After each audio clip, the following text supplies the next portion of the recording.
अजिबात तेलकट नसलेला आणि त्याचबरोबर कमी साहित्यामध्ये पटकन होणारा आणि पोटभरीचा वन पॉट मील म्हणजेच उकड शेंगोळे किंवा उकडीचे शेंगोळे.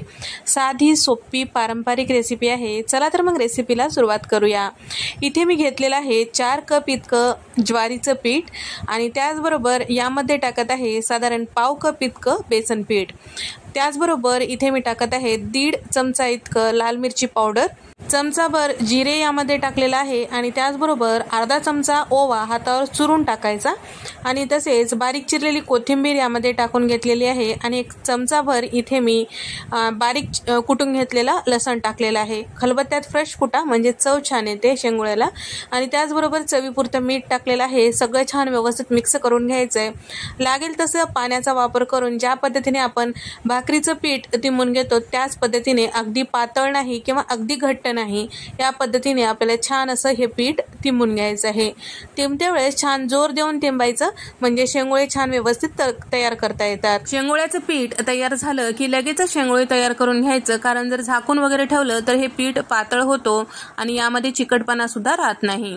ज्या पद्धतीने आपण भाकरीचं पीठ छान असं तिंबून घेतो त्याच पद्धतीने तिंबून घ्यायचं म्हणजे व्यवस्थित शेंगोळे करता येतात. छोटा पिठाचा उंडा घ्यायचा, हातावर छान असं लांब काडी करून घ्यायची, जास्त जाडही नाही आणि जास्त पातळ नाही या पद्धतीने. त्यानंतर त्याचे दोन्ही टोकं एकमेकाला जोडायचं थोडंसं लांब टाकावरावर. तर इथे आपलं हे शेंगोळे तयार झालेले आहे. याच पद्धतीने आपल्याला शेंगोळे तयार करून घ्यायचं आहे. तयार करून घेतलेल्या पिठामध्ये अर्ध पिठाचे मी इथे शेंगोळे तयार करून घेतलेलं आहे. आता फोडणी देऊया, म्हणजे जेव्हा फोडणीचं जे पाणी आहे उकळतं तोपर्यंत दुसरं आपण पीठ शेंगोळे करू शकतो.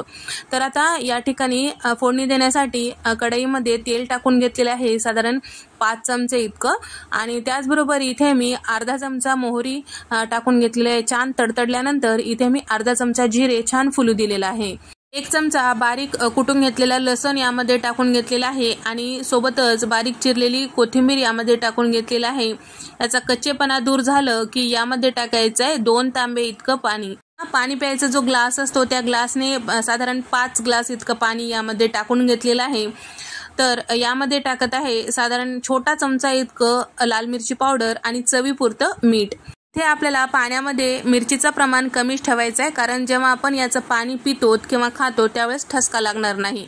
थोडंसं चवीनुसारच मिरची पावडर वापरायचं आहे.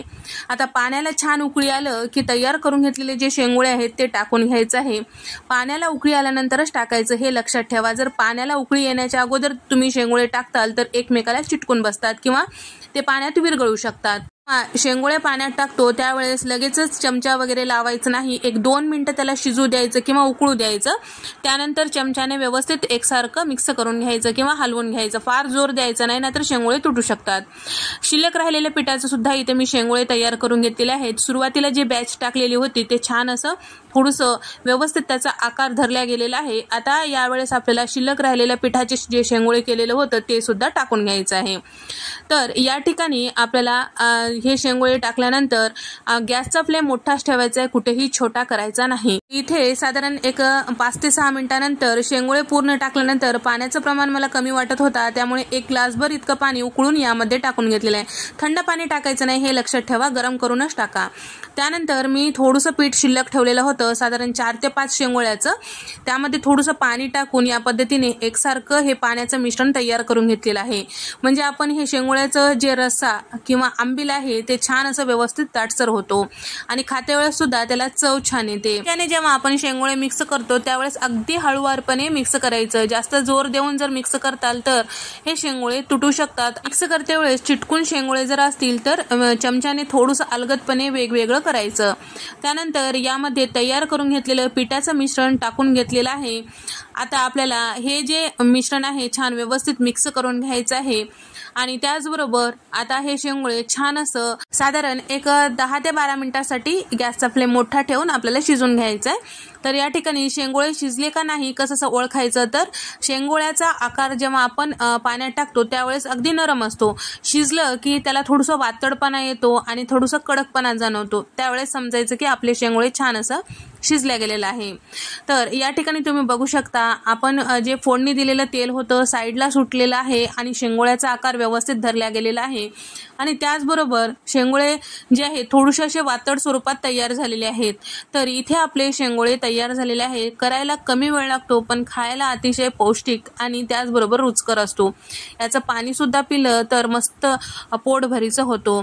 तर भाजी पोळी करायचा कंटाळा आला तर त्यावेळेस या पद्धतीने गरमागरम उकड शेंगोळे नक्की करून पहा, तुम्हाला नक्कीच आवडेल.